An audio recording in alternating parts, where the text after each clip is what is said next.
Kumusta?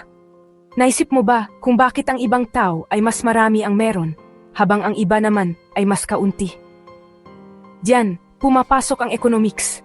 Ang economics, bilang isang agam panlipunan, ay tungkol sa pag-unawa kung paano gumagawa ng mga pagpili ang mga tao at lipunan. Pinag-aaralan ko kung paano natin ginagamit ang ating limitadong resources, tulad ng pera, oras at materyales para matugunan ang ating walang hanggang pangangailangan at kagustuhan. Isipin mo, araw-araw, nagdedesisyon ka kung ano ang bibilhin, ano ang itatabi, at ano ang ibabahagi. Paramihin mo yan ng milyon-milyong tao at makikita mo kung gaano nagiging komplikado ang ating mundo. Ang economics ay hindi lang tungkol sa pera.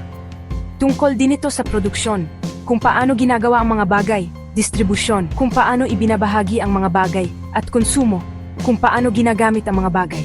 Gumagamit ito ng siyentipikong pamamaraan para itanong, bakit tumataas ang presyo? Paano nalilikha ang mga trabaho? Ano ang mangyayari kapag kulang ang bigas o gasolina? Bakit ito mahalaga? Well, nakakatulong ang economics sa atin na lutasin ang totoong problema.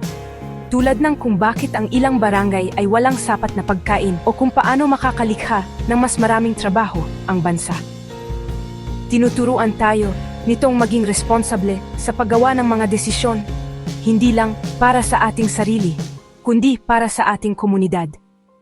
Sa huli, ang economics ay tungkol sa paggamit ng husto sa kung anong meron tayo para sa kapakinabangan ng lahat.